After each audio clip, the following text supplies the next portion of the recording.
Hi friends, welcome to ruby kitchen. ఒక్కసారి నేను చేసే ప్రాసెస్లో చుక్కకూర పల్లి చట్నీ ట్రై చేయండి. టేస్ట్ చాలా బాగుంటుంది. ఒక్కసారి చేసి పెట్టారంటే మళ్ళీ మళ్ళీ అడిగి చేయించుకొని తింటారు. అంత టేస్ట్గా, అంత పర్ఫెక్ట్గా ఉంటుంది. దీని ప్రాసెస్ ఎలాగో చూసిద్దానండి. ముందుగా 10 నుంచి 15 మిర్చీస్ తీసుకోండి. ఇవి ఇలా చిన్నగా కట్ చేసుకోండి. చుక్కకూర పుల్లగా ఉంటుంది కాబట్టి కొంచెం కారం ఎక్కువనే పడుతుంది. ఇప్పుడు స్టవ్ పై ప్యాన్ పెట్టుకొని ఆయిల్ వేసుకోండి 1 టేబుల్ స్పూన్. అలాగే ఆయిల్ హీట్ అయ్యాక 1 table spoon jeera and 2 table spoon పల్లీలు యాడ్ చేసుకోండి.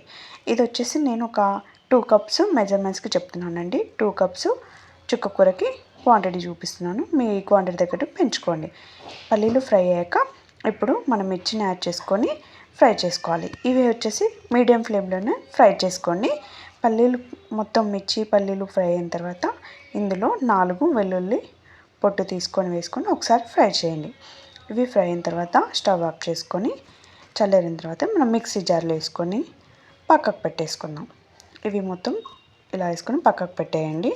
ఇప్పుడు మళ్ళీ సేమ్ అదే ప్యాన్ పెట్టుకొని అందులో 2 కప్స్ చుక్కకూర తీసుకోండి. చుక్కకూర తీసుకొని ఒకసారి బాగా మిక్స్ చేసుకోండి. మిక్స్ చేసుకొని ఇది సాఫ్ట్ కావాలండి. వాటర్ ఏమి యాడ్ చేయొద్దు, ఆయిల్ కూడా అవసరం లేదు.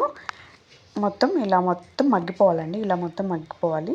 ఇలా మొత్తం మగ్గిపోయాక చూసారుగా ఎంత వేసినా మనకి కొంచెం క్వాంటిటీ వస్తుంది. వేసిన తర్వాత స్టవ్ ఆఫ్ చేసి చల్లారనివ్వండి. ఇప్పుడు మనం పల్లీలు ఎండుమిర్చిని ఫ్రై చేసుకుందాం. టేస్ట్ తగ్గట్టుగా సాల్ట్ యాడ్ చేసుకొని మొత్తం ఇలా ఫైన్గా పేస్ట్ చేసుకోండి. వాటర్ ఏమి యాడ్ చేయొద్దు. మొత్తం ఇలా చేసుకున్న తర్వాత ఇప్పుడు చుక్కకూర కూడా యాడ్ చేసుకోండి. చుక్కకూర కూడా మొత్తం యాడ్ చేసుకొని సేమ్ అలాగే మొత్తం ఫైన్ పేస్ట్గా చేసుకోండి. ఇలా మొత్తం చేసుకున్న తర్వాత ఇప్పుడు మనం పోపు పెట్టేసుకుందామండి. ఇప్పుడు సేమ్ అదే ప్యాన్లోనే ఆయిల్ 3 టేబుల్ స్పూన్ ఆయిల్ వేసుకొని అందులో శనగపప్పు, మినపప్పు, ఆవాలు అండ్ జీలకర్ర యాడ్ చేసుకొని అవి ఫ్రై అయ్యాక ఎండుమిర్చిని ఇలా కట్ చేసుకుని వేసుకోండి. ఇప్పుడు ఈ స్టేజ్లోనే కరివేపాకు వేసుకోండి. నా దగ్గర లేదు కాబట్టి నేను వేసుకోవట్లేదు. పసుపు యాడ్ చేసుకొని స్టవ్ ఆఫ్ చేసుకోండి. ఇప్పుడు చుక్కకూర మొత్తం మనం ఒక బౌల్లో తీసుకుందామండి. బౌల్లో మొత్తం తీసుకున్న తర్వాత మనం పోపు వేసుకుందామండి. అంతే అండి, చాలా టేస్ట్గా ఉంటుంది. పుల్ల పుల్లగా కారం కారంగా చుక్కకూర పల్లి చట్నీ రెడీ అయిపోతుందండి. టేస్ట్ అయితే చాలా బాగుంటుంది.